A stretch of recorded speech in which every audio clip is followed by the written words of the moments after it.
Guardian যারা আছেন আমাদেরকে একদম সতর্ক হয়ে সুন্দরভাবে প্রস্তুতি নিয়ে নিতে হবে, তৈরি হয়ে যেতে হবে।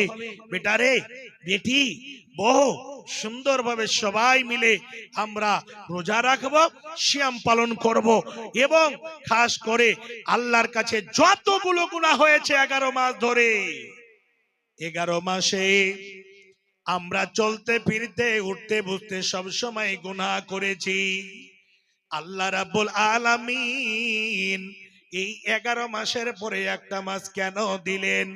আল্লাহ রাব্বুল আলামিন কত বড় দয়ালু, আল্লাহ রাব্বুল আলামিন কত বড় ক্ষমতাবান, দয়াবান, ক্ষমা করনে वाला। আল্লাহ রাব্বুল আলামিন এক মাস এই জন্য দিয়েছেন, বান্দারে 11 মাস ধরে তুমি যত গুনাহ করেছো, পা থেকে মাথা পর্যন্ত গুনাহতে ভরিয়ে দিয়েছো, সারা পৃথিবীকে গুনাহ করে ভরিয়ে দিয়েছো। এই যে একটা মাস দিলাম, এই মাসটাতে তোমরা এসে যাও, এসে সুন্দরভাবে ইবাদত বান্দেগি করো, আমার কাছে এসে অনুশোচনা প্রকাশ করো, আমার কাছে এসে বিনয় করো। এই মাসটাই জন্য দিলাম তোমাদের সমস্ত গুনাহগুলোকে ক্ষমা করার জন্য। 11 মাসের গুনাহ যত হয়েছে, মুখের দ্বারা গুনাহ হয়েছে, হাতের দ্বারা গুনাহ হয়েছে, আপনার অঙ্গ প্রত্যঙ্গ, এই যে পুরো বডির দ্বারা গুনাহ হয়েছে। 11 মাস আমরা গুনাহ করেছি। আল্লাহ রাব্বুল আলামিন একটা মাস দিয়েছেন কিসের জন্য? গুনাহ মোচন নেওয়ার জন্য, গুনাহ ক্ষমা নেওয়ার জন্য, গুনাহ মোচন করার জন্য, আল্লাহ রাব্বুল আলামিনের কাছে অনুশোচনা প্রকাশ করার জন্য। বাপজান, খাস করে এই মাহে রমজান, রমাদান শব্দটির যদি মানে দেখতে যান, তাহলে একটাই শব্দ আসবে, মোটা ভাষাতে বুঝলেন, যে কোন জিনিসকে জ্বালিয়ে পুড়িয়ে রাখ করে দেওয়া, ছাই করে দেওয়া। জি, এর মানে 11 মাস গুনাহ হয়েছে। এই 11 মাসের গুনাহ এ রমজান মাসে যদি আমরা ঠিকঠাক হিসাবে আল্লাহ এবং রাসূলের পদ্ধতিতে সুন্দরভাবে যদি আমরা সিয়াম পালন করি আর রোজা রাখি, আল্লাহর ইবাদত বান্দেগি করি, অবশ্যই 11 মাসের গুনাহ এই সমস্ত জ্বলে পুড়ে একদম ছাই হয়ে যাবে, বিন্দু পরিমাণ গুনাহ নামে কোনো জিনিস থাকবে না। ভাবছেন, একটা কথা বলি, রোজা রাখে সবাই, সিয়ামও পালন করে, কিন্তু নামাজও পড়ে, দানও করে, কিন্তু রোজার মাসে দিনের বেলায় এই রোজা রাখালাতে কি করে? গীবতের আড্ডায় বসে গেল, এক অপরকে সাতা, এক অপরের উপরে অত্যাচার জুলুম, এক অপরের ব্যাপারে গীবত, এবং রোজা রাখালাতে দিনের বেলায় খাস করে যখন গোসল করতে যাবে, স্নান করতে যখন যাবে, তখন এই যে কেউ বিরাস নিল আর কেউ মিশক নিল, আর নিয়ে হাতে একটা প্যাকেটকে ঢেলে দিল, যার নাম হচ্ছে মহামান্য গুল সাহেব।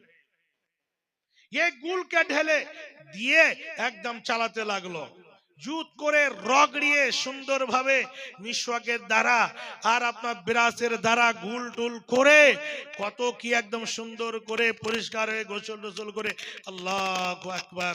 হাই গো, রোজা রাখালাতে কোন জিনিস খাওয়া হারাম, দিনের বেলায় রোজা রাখালাতে মিথ্যা কথা বলা হারাম, রোজা রাখালাতে খাস করে মুখ দিয়ে অশ্লীল কথা বের করা হারাম, রোজা রাখালাতে কোন জিনিস পান করা যাবে না, রোজা রাখালাতে হালাল বিবি বাড়িতে আছে, কিন্তু রোজা রাখালাতে হালাল বিবির সঙ্গে সহবাস করা যাবে না, যতক্ষণ পর্যন্ত ইফতার না হয়ে যায়। ইফতার হয়ে গেল, সাহারি খাওয়া পর্যন্ত সময় আছে, সে সময় আবার খাস করে এই জায়গাটাতে যেতে পারা যায়, অনুমতি আছে, কোনো অসুবিধা নাই। তবে রোজা রাখালাতে দিনের বেলায় এই মতো যতগুলো জিনিস থেকে বিশ্বনবী বাধা দিয়েছেন, খাস করে নিষেধ করেছে, ওই সমস্ত জিনিসগুলোকে বর্জন করতে হবে। বর্জন করার নাম হচ্ছে রোজা। রোজা রাখলাম, এইদিকে ঢালাহারে গাল চলছে, রোজা রাখলাম, চলছে, অশ্লীল কথা, বেহায়া কথা, জঘন্য কথা, গাল গুলো সব চলছে।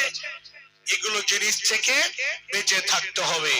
বাচ্চারা আমার, এই রোজাটাকে সুন্দরভাবে পালন করতে হবে।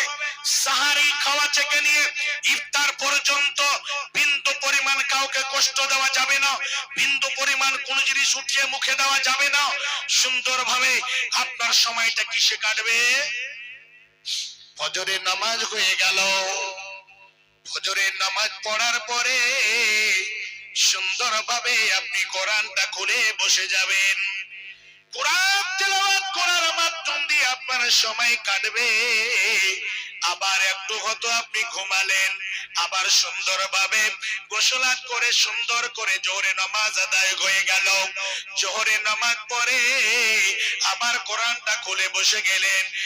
এর মানে হলো সব সময় আপনার জিকির আজকার তাসবিহ তাহলিল কোরআন তিলাওয়াতের মাধ্যম দিয়ে সময়টা কাটবে। এ বাচ্চারা আমার, আমরা যদি সুন্দরভাবে নবীজির পদ্ধতিতে আল্লাহ এবং রসুলের আইন অনুযায়ী যদি সুন্দর করে রমজান মাস পালন করি, আমরা যদি ইবাদত বান্দিগি করি, সিয়াম পালন করি, অবশ্যই আল্লাহ রাব্বুল আলামিন আমাদের সমস্ত গুনাহগুলোকে ক্ষমা করে দেবে। পদ্ধতি দিতে হবে বাপজান। খাস করে 11 মাস গল্প গুজব হলো, অনেক হয়েছে, ওগুলো জায়গাতে পা দিতে হবে না। আল্লাহ রাব্বুল আলামিন খাস করে এই মাহে রমজান মাসে কোরআনকে নাযিল করলেন। কোরআন কি এত বড় মুবারক কিতাব, আল্লাহু আকবার। এইরকম কিতাব জীবনে দুনিয়ার বুকে, দুনিয়া খাস করে যখন থেকে দুনিয়াতে এসেছে আর কিয়ামত পর্যন্ত কোন মাহের বেটা আর কেউ তৈরি করতে পারেনি আর পারবে না। আর এই কিতাব আপনার রাষ্ট্রবিজ্ঞান, জীবন বিজ্ঞান, ভৌত বিজ্ঞান, কত বিজ্ঞান, কত ইংরেজির বই, কত অঙ্কর বই, আর কত কি বই আছে, মোটা মোটা বই আছে। এই বইগুলো দুনিয়া পর্যন্ত মেহদুদ। আখেরাতে ওর বাবারও শক্তি নাই যে আল্লাহর কাছে গিয়ে সুপারিশ করে দেয়, কিন্তু আমরা তারই পিছে পাগল হয়ে আছি। ছেলেকে আইএস বানাবো, বানাতে মানা নাই। আইপিএস বানাবো, বানাতে মানা নাই। এমবিবিএস বানাবো, বানাতে মানা নাই। কোন জায়গাতে বাধা আছে, কোন জায়গাতে মানা আছে? আরে কোরআনের আগে শিক্ষা দেন, এই কোরআনের শিক্ষা আগে ভিতরে হুড়িয়ে ভরে দেন। কোথায়?